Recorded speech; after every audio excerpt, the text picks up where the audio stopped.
Hello student, I hope आप बहुत ही अच्छे होंगे, मस्त होंगे, मजे में होंगे। मैं एक बार फिर से आ गया हूं एक और नई वीडियो के साथ। इस वीडियो में पढ़ने वाले हम लोग पर्सनालिटी 3.4 को। इसके पहले पर्सनालिटी 3.1, 3.2, 3.3 को हमने ऑलरेडी पढ़ रखा है। तो आओ, आपने वीडियो नहीं देखी तो वो वीडियो जाकर इस वीडियो में पर्सनालिटी 3.4 से रिलेटेड जितने भी उदाहरण है एनसीईआरटी बुक में, सारे उदाहरणों को नहीं, एक दो तीन उदाहरण टोटल दे रखे हैं। दो उदाहरण को हम लोग कर देंगे और एक टॉपिक दे रखा, क्योंकि टॉपिक से रिलेटेड जो है ये पर्सनालिटी होते हैं। यहाँ पर देखिए हमने विलोपन विधि लिखा है, जो पर्सनालिटी 3.4 है, इसमें विलोपन विधि के बारे में हम लोग पढ़ने वाले हैं। इसके पहले हमने पर्सनालिटी 3.3 में स्थापन विधि के बारे में पढ़ा। तो इस पर्सनालिटी में हम लोग पर्सनालिटी 3.4 में विलोपन विधि के बारे में हम लोग पढ़ने वाले। तो विलोपन विधि देखिए कहा क्या रहा है कि कहा क्या रहा है, विलोपन विधि है क्या, इंग्लिश में इसको एलिमिनेशन मेथड कहते हैं। देखिए विलोपन विधि में एक चीज होता है कि इन दोनों में से जो कट रहा है उसको काट देते हैं। सबसे पहले हम लोग यही करते हैं। इसमें क्या होता है कि हम लोग प्रतिस्थापित न कर एक दूसरे को काटने की कोशिश करते हैं। देखिए जो एनसीईआरटी बुक के उदाहरण थे ना, वो टफ उदाहरण थे, इसीलिए पहले मैंने नॉर्मल से 3 उदाहरण यहाँ पर लिख रखे हैं। इसको हम लोग समझते हैं, फिर अपने उदाहरण पर भी हम लोग चलेंगे। देखिए यहाँ पर क्वेश्चन जो है, जो हमने पहला उदाहरण ले रखा है कि x प्लस वाई बराबर 10, 2x माइनस वाई बराबर 10। इसमें होता क्या है, इन दोनों में से एक को हमें काटना है। इसे समीकरण नंबर 1 मान लेंगे हम लोग और इसे मान लेते हैं समीकरण नंबर 2 सिंपली। अब हम लोग को पता है कि देखिए x और 2x ये तो कटेगा नहीं, जोड़ेंगे या घटाएंगे कुछ भी करें, लेकिन y है यहाँ पर माइनस y है, यहाँ पर प्लस का y है, यहाँ पर माइनस का y, दोनों सेम है। अगर हम क्या करें, समीकरण नंबर 1 में प्लस कर दे समीकरण 2 से, तो देखिए क्या हो जाएगा। यहाँ पर प्लस कर रहे हैं तो यहाँ पर प्लस हो जाएगा। यहाँ पर देखिए प्लस में तो कोई चेंज होता नहीं है, प्लस हो जाएगा यहाँ पर। लेकिन यही साइन हम लोग देखिए हम लोग क्या कर रहे हैं, देखिए हम लोग क्या कर रहे हैं, यहाँ पर जोड़ रहे हैं। देखिए यहाँ पर जोड़ेंगे तो x और 2x 3x हो जाएगा, 3x हो जा रहा है, और y और माइनस का y ये कैंसिल हो जाएगा। बचेगा क्या आपका, यहाँ पर आप लोग देखिए 10 और 5x, जब 5 जुड़ेगा तो कितना हो जाएगा, 15 हो जाएगा। आपको पता होना चाहिए।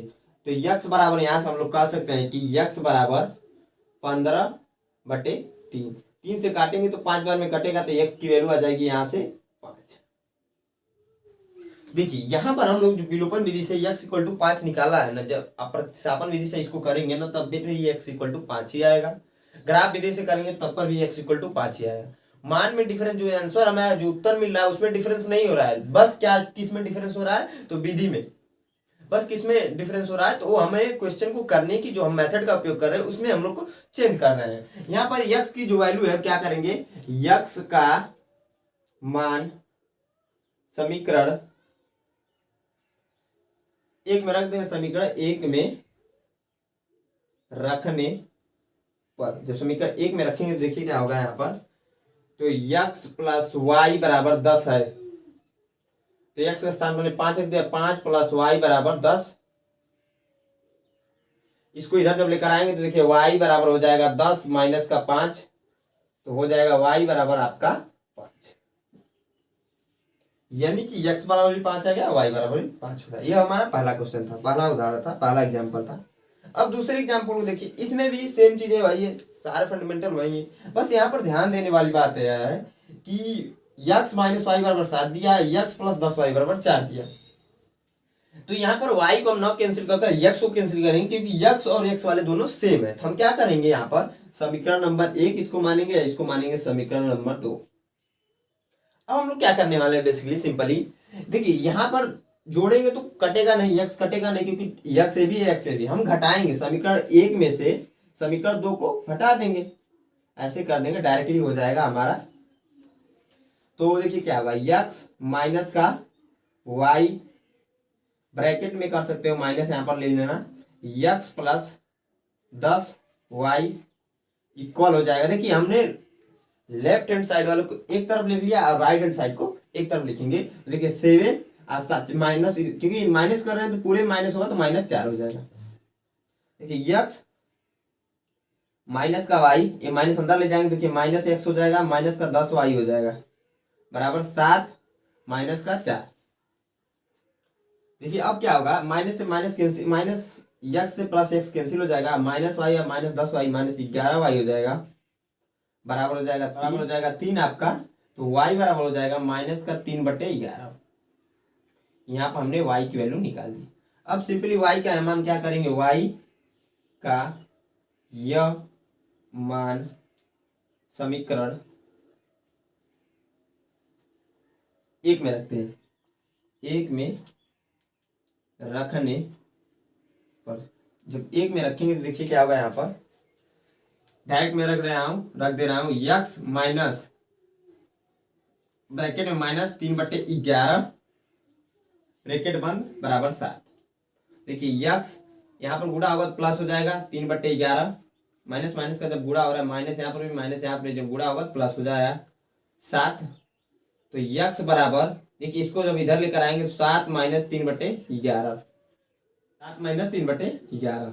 आगे हम लोग यहाँ पर आप लोग को दिख नहीं रहा होगा, यहाँ पर मैं नोट करता हूँ यक्स बराबर क्या हो जाएगा। देखिए यहाँ पर एलसीएम हो जाएगा, जब एलसीएम होगा तो 11 एलसीएम होगा आपका, बटे 1 कर देंगे यहाँ पर।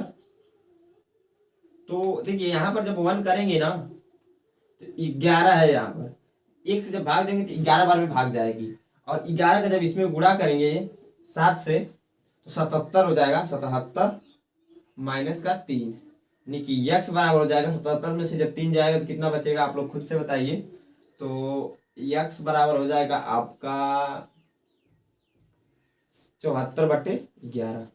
तो ये हमारी यक्स की वैल्यू होती है। तो ये हमारा दूसरा एग्जाम्पल होता है। विलोपन विधि को करते कैसे हैं, इसलिए मैं इतने सारे एग्जाम्पल को बता रहा हूँ कि आपको समझ में आ जाए विलोपन विधि को करते कैसे हम लोग। उदाहरण में देखिए बहुत अच्छे अच्छे क्वेश्चन दे रखा है। एनसीईआरटी बुक के जो उदाहरण होते हैं इंपॉर्टेंट उदाहरण होते हैं, इसीलिए मैं इन उदाहरण को जरूर कराता हूँ, क्योंकि बोर्ड के एग्जाम में सबसे ज्यादा जो क्वेश्चन होते हैं उदाहरण से ही बनते हैं। और आप लोग क्या करते हैं, उदाहरण को छोड़ देते हैं। यहाँ तक कि स्कूलों में भी उदाहरण को नहीं बताया जाता है, बस एनसीईआरटी की पर्सनॉलिटी के क्वेश्चन होते हैं उनको ही बस कराया जाता है। और जो पर्सनॉलिटी के क्वेश्चन होते हैं थोड़े ईजी होते हैं इन कंपेरिजन आप एनसीईआरटी के जो उदाहरण होते हैं उनसे थोड़े ईजी होते हैं, इसलिए मैं एनसीईआरटी के उदाहरण को कराता हूँ। एनसीईआरटी के उदाहरण क्वेश्चन को आपको आ रहे हैं ना, तो आप पर्सनॉलिटी क्वेश्चन ईजी वे में कर सकते हैं। देखिए यहाँ पर जो तीसरा उदाहरण है बहुत ही अच्छा उदाहरण है कि यहाँ पर देखिए दोनों में अलग अलग चीजें। यहाँ पर 2x + y = 5 है, या 3x + 2y = 6 है।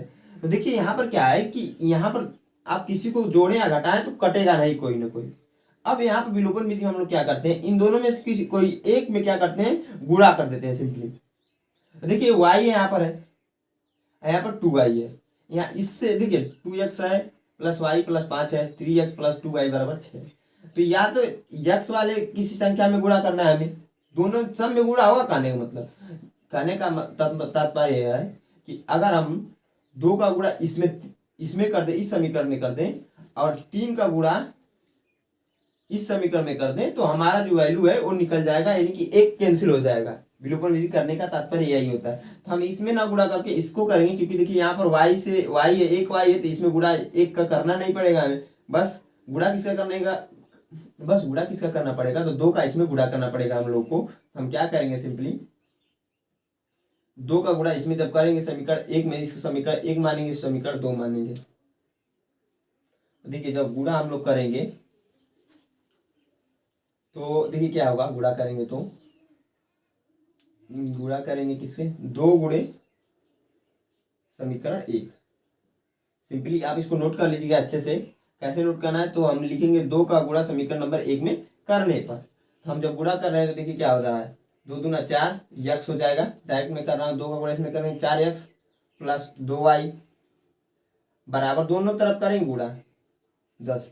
अब गुणा करने से मान में कोई चेंजिंग नहीं होता है। क्यों नहीं चेंज हो रहा है, देखिए यहाँ पर हम कॉमन लेंगे, 2 कॉमन हो जाएगा। यहाँ जब 2 कॉमन होगा, देखिए यहाँ पर 2 हम लोग कॉमन ले लेंगे तो 2x + y हो जाएगा बराबर 10 है, क्योंकि इधर भी हम गुणा कर देना है। ऐसे काटेंगे तो आपको पता है कट ही जाता है, तो 5 आ जाएगा, यानी कि यही समीकरण हमें प्राप्त हो जाएगा। गुणा करने से कोई डिफरेंस नहीं होगा। इसको ऐसे ही हम लोग, क्योंकि हमें इस समीकरण की जरूरत है विलोपन विधि का उपयोग करने के लिए, इसलिए हमने ऐसा फॉर्म कर लिया।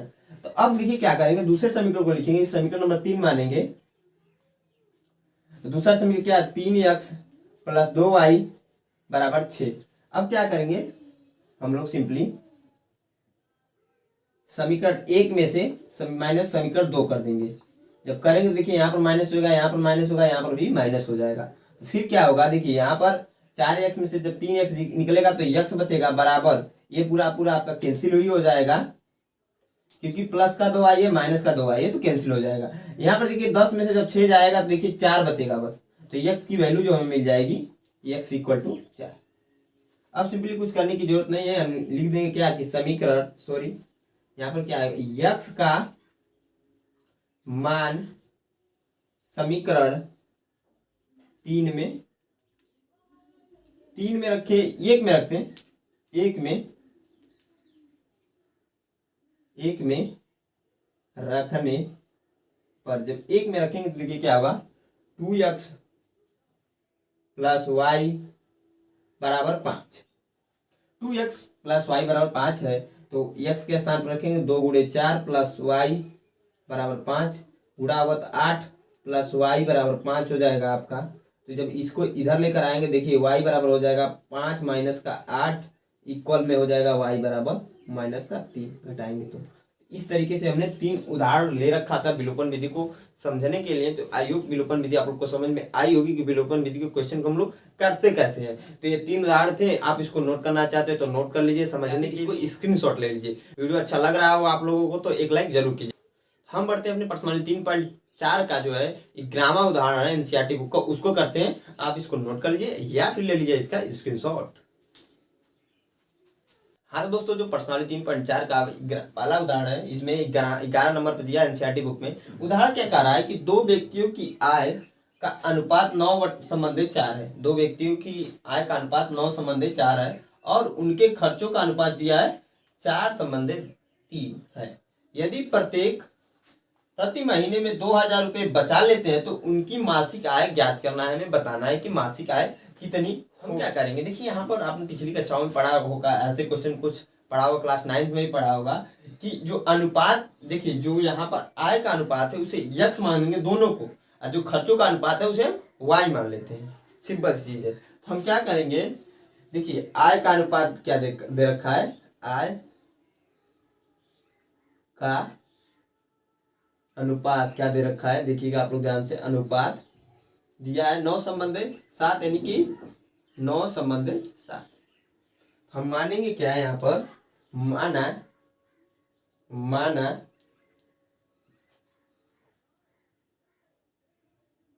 मानेंगे क्या, दो व्यक्ति हैं तो हम मानेंगे पहले व्यक्ति की आय 9x। हमने कहा कि हम मान रहे हैं कि आय का अनुपात यक्स है और खर्चों का अनुपात वाई है। सॉरी, मतलब कहने का तात्पर्य यह है कि आय का जो अनुपात है, मतलब देखिए हमने ये कहा जो उनका आय हो यक्स है और जो उनका खर्चों का अनुपात है वाई है। देखिए पहले व्यक्ति का आय जो होगा 9x होगा। क्यों 9x होगा, क्योंकि आय का अनुपात उन्होंने 9/7 दे रखा है, और दूसरे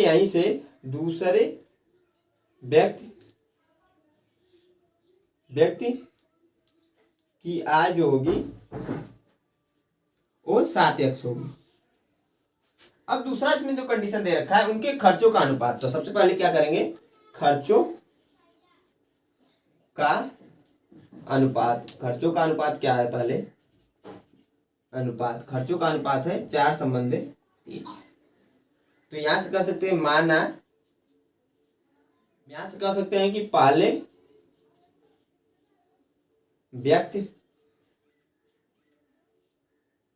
की खर्च आय क्या होगी, ध्यान से आप लोग देखिए, खर्च जो आय होगी यहाँ से 4y हमने माना है, खर्चों की जो आय है, जो अनुपात है उसे हम y माने हैं। तो दूसरे व्यक्ति की खर्च आय जो होगी खर्च आय होगी 3y होगी। इतनी सारी चीजें आप लोग को समझ में आनी। इस टाइप के क्वेश्चन में इतना मेरे को पता है कि आप लोगों को जो है यही सब करने में प्रॉब्लम होती है। उसके बाद तो क्वेश्चन इजी होता है क्योंकि समीकरण यही होता है, उसको हल ही करने होते हैं। बाकी जो मेन चीज होता है यहाँ पर बेसिक जो मेन चीज होता है क्वेश्चन को बनाना, क्योंकि क्वेश्चन तो दे रखा है कि हमारा लिखित फॉर्म में दे रखा है, उसको कन्वर्ट करना कैसे रैखिक समीकरण में, यही इंपॉर्टेंट काम होता है। तो इसमें ध्यान से आप लोग देखिए, अच्छे से देखिए। तो देखिए हमने इतनी सारी चीजें कर रखी। अब क्या क्वेश्चन में आगे दे रखा है, यदि प्रति महीने में 2000 बचा लेते हैं तो उनकी मासिक आय को हमें बताना है कि कितना होगा। प्रति महीने में हमने कहा कि 2000 बचा लेते हैं। इसमें लॉजिक वाला कॉन्सेप्ट है कि इसमें देखिए, अगर हम बचत आय निकालें, बचत आय बराबर हम लोग देखें, बचत आय बराबर देखें तो क्या हो सकता है, आय माइनस खर्चा, खर्च। सपोज कीजिए अगर आप महीने में 20,000 कमा रहे हैं, सपोज कीजिए महीने में 20,000 कमा रहे हैं और 10,000 खर्च कर रहे हैं, तो कितना बच रहा है? 10,000 बचेगा। तो बचत कितने कितने का होगा? आय में से अगर हम लोग खर्चे को घटा दे तो हमारा जितना बच रहा है वो बचत होगा कि नहीं होगा? आप लोग खुद बताइए। तो देखिए बचत बराबर हो जा रहा है आय माइनस खर्चा। खर्च कितना हमारा खर्च हो रहा है। ये सिंपली एक लॉजिक है, फार्मूला नहीं है। आप लोग लॉजिक के थ्रू भी समझ सकते हैं। यहां से हम कह सकते हैं कि पहले व्यक्ति की आय, पहले व्यक्ति की आय निकाल सकते हैं। अब यहां से पहले व्यक्ति की आय क्या होगी देखिएगा आप लोग ध्यान से। देखिए क्या होगा, हमने कहा बचत, पहले व्यक्ति की आय, तो उसने कितना बचाया है? 2,000 दोनों बचा रहे हैं। हर प्रति महीने 2,000 बचा लेते हैं दोनों, प्रत्येक व्यक्ति में। वहां प्रत्येक दिया, क्वेश्चन में ये कह रहा है यदि प्रत्येक प्रति महीने में 2,000 रुपये बचा लेते हैं तो बचत उनका 2,000 है, बराबर आय उनकी कितनी है? तो हमने पहले व्यक्ति की आय यहाँ पर बनाई कितनी? 9x, तो 9x हो जाएगा। और खर्चा हम लोग कितना है? पहले व्यक्ति की खर्च कितना है? तो माइनस का 4y, क्योंकि हमने आय को घटाएंगे जब उसका जो महीने में जितना कमा रहा है उसमें से खर्चे को घटाएंगे तभी तो हमें बचत निकलेगा। समीकरण नंबर हो जाएगा 1 हमारा। यहाँ से हम आगे बढ़ेंगे। अब समीकरण नंबर 2 को देखते हैं सिंपली। अब देखिए यहां से क्या होगा, दूसरे व्यक्ति की आय अब निकालेंगे। तो दूसरे व्यक्ति की आय, दूसरे व्यक्ति की आय क्या होगी देखिएगा आप लोग ध्यान से। दूसरे व्यक्ति की आय क्या होगी? 2,000 तो ये भी बचा रहा है तो 2,000 ये भी हो जाएगा। 2,000 बराबर दूसरा जो व्यक्ति कितना कमा रहा है? 7x, और कितना खर्च कर रहा है? माइनस का 3y। समीकरण नंबर 2। इसको हमने ढंग से लिख लेना। ढंग से लिखने का मतलब यह है मेरा कि इसको मैं पहले लिखता हूं इसको बाद में। तो 7x माइनस का 3y बराबर 2,000। और दूसरा समीकरण यहीं पे मैं लिख दे रहा हूं इसको पहले। 9x माइनस का 4y बराबर का 2,000। देखिए यहां पर क्या होगा, अब घटाएं या जोड़ें, घटाएं या हम लोग जोड़ें, इसको यहां पर मैं नोट कर लेता हूं। 9x माइनस का 4y है, माइनस का 4y बराबर का 2,000। तो आप लोग खुद बताइए इसमें से अगर हम घटाएं या फिर जोड़ते हैं हम लोग इन दोनों में से किसी को भी, तो क्या हमारा वैल्यू जो है प्राप्त होगी? यह समीकरण नंबर 2 है हमारा। आज समीकरण नंबर 1 कितना आप लोग को पता होना चाहिए। समीकरण 1 या 2 में दोनों को जोड़ें या घटाएं तो कोई एक वैल्यू कटेगी? नहीं कटेगी। स्टार्टिंग में ही बता रखा है कि इन दोनों में से जो होता है क्या करते हैं? गुणा करते हैं। कैसे गुणा कर? एक में यक्स के गुणांक जो है गुणांकों से गुणा करते हैं इन दोनों में। अब कैसे करते हैं? तो देखिए यहाँ पर क्या होता है, एक्स का गुणांक जो है 9 है, 9 का इसमें गुणा कर दें। एक इस एक्स का गुणांक 7 है तो 7 का इसमें गुणा कर दें तो एक कट जाएगा, यानी कि ये एक्स वाली वैल्यू कट जाती है। तो हमें यहाँ पर दोनों में सेम कंडीशन अप्लाई कर सकते हैं। कहने का मतलब यह है मेरा। तो देखिए y में करने पे क्या होगा कि वैल्यू छोटी होगी, क्योंकि देखिए 3 और 4 है और यहाँ पर 7 और 9 है तो वैल्यू बड़ी हो जाएगी। हम लोग क्या करेंगे, y के गुणांक को जो है समीकरण नंबर 1 में जो y का गुणांक है समीकरण नंबर 2 में गुणा करेंगे, और जो समीकरण नंबर 2 में y का गुणांक है समीकरण नंबर 1 में गुणा। कहने का मतलब यह है मेरा, समीकरण 2 में क्या कर रहे हैं हम लोग? गुणे 3 कर रहे हैं। 1 में, सॉरी पहले 1 में करेंगे। समीकरण 1 में पहले बाद में लिखने से कोई मतलब नहीं है, हमारा आंसर में कोई प्रभाव नहीं पड़ने वाला है। 1 में किससे गुणा कर रहे हैं? देखिए 1 यह है हमारा, तो 2 के जो y के गुणांक है उससे गुणा कर रहे हैं। तो यहाँ पर y 2, समीकरण में 2 का y गुणांक क्या है? 3 है, 3 से गुणा कर रहे हैं। और समीकरण यहाँ पर देखिए आप लोग, समीकरण 2 में यक्स के जो y का गुणांक है उससे गुणा करने गुणे 4। सिंपली इतना आप लोग को समझ में आना चाहिए अभी तक तो। और या फिर डाउट है तो कमेंट बॉक्स में कमेंट करके जरूर पूछिए। देखिए यहाँ पर क्या होगा कि जब हम लोग गुणा करेंगे तो समीकरण नंबर 1 यह है, इसमें हम 3 से गुणा कर रहे हैं। 3 ब्रैकेट में 9x माइनस का 4y बराबर, इसमें भी गुणा होगा तो गुणा डायरेक्ट कर देना तो 6,000 हो जाएगा। तो हो जाएगा यह आपका हो जाएगा 27 x माइनस का 12y बराबर 6,000। अब हम लोग क्या करने वाले हैं, यह 12 है, 11 नहीं है, 12 है। यहाँ पर देख लेते हैं, सिंपली समीकरण नंबर 2 में भी यही काम करना है। हम लोग किससे गुणा कर रहे हैं, समीकरण 2 में 4 से गुणा कर रहे हैं। तो 4 ब्रैकेट में क्या हो जाएगा, 7x माइनस का 3y बराबर, ब्रैकेट बंद हो जाएगा यार। इसमें जब डायरेक्ट में गुणा कर देना हूँ, 4 से जब 2000 में गुणा करेंगे तो 8000 हो जाएगा। इसका जब गुणा होगा तो 28x माइनस का 12y बराबर 8000, क्योंकि ये तो ऑलरेडी हो चुका है गुणा। अब हम लोग को इसको मानते हैं समीकरण नंबर 3 और इसको मानते हैं समीकरण नंबर 4।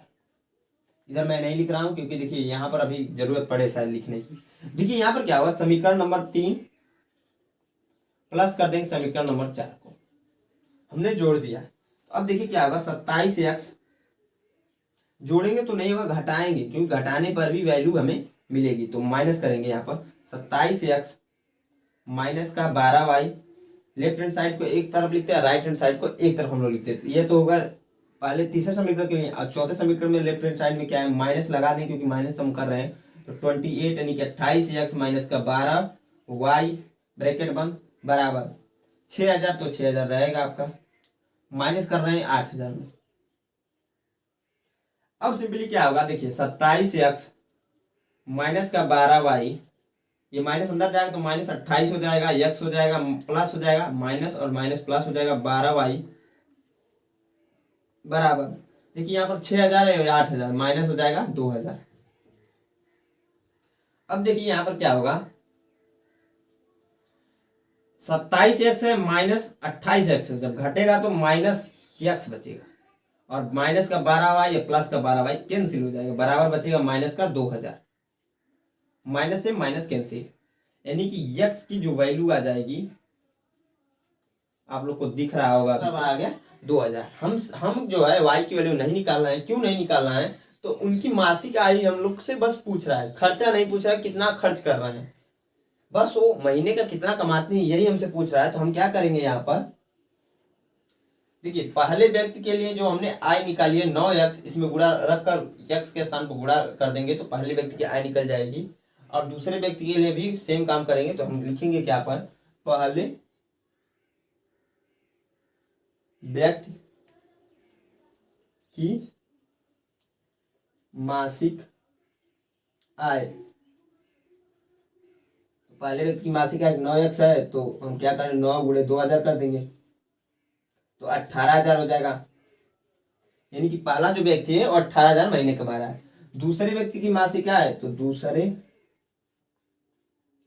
व्यक्ति की मासिक आय हम लोग निकालें तो बराबर कर सकते हैं 7x, मैं यहाँ पर नोट नहीं कर रहा हूँ, छोड़ दे रहा हूँ, आप लोग खुद से कर लीजिएगा। 7x है तो 7 गुणे 2000 बराबर हो जाएगा आपका 14000, यानी कि दूसरा व्यक्ति जो है महीने का 14000 से हमारा क्वेश्चन कंप्लीट होता है। 11वां क्वेश्चन था, उदाहरण नंबर पहला था पर्सनल 3.4 का। आइए क्वेश्चन आप लोग को समझ में आया हो। क्वेश्चन में कहीं पर भी डाउट है तो कमेंट बॉक्स में कमेंट करके जरूर पूछिएगा। आप उसको नोट कर लीजिए या इसका स्क्रीनशॉट ले लीजिए। तो मैं इस वीडियो के यहीं पर एंड करता हूं, क्योंकि वीडियो बहुत लंबी हो जाएगी। पर्सनली 3.4 और बचते हैं। एनसीईआरटी बुक में जितने भी उदाहरण है उसमें 3 उदाहरण में एक मैंने करा दिए, 2 बच रहे हैं। तो 2 में से एक को मैं कराने वाला हूँ, क्योंकि वो बहुत इंपॉर्टेंट उदाहरण है। वो बहुत इंपॉर्टेंट उदाहरण है, वैसे उदाहरण से डायरेक्ट क्वेश्चन एग्जाम में पूछ लेते हैं। तो आई होप ये वीडियो आप लोग को अच्छी लगी। वीडियो अच्छी लगी तो एक लाइक जरूर कीजिएगा, दोस्तों के साथ शेयर भी कीजिएगा, क्योंकि वीडियो बनाने में बहुत मेहनत लगता है मेरे दोस्त। और चैनल पर पहली बार आए तो मेरे चैनल को सब्सक्राइब जरूर कीजिए। तो जय हिंद दोस्तों।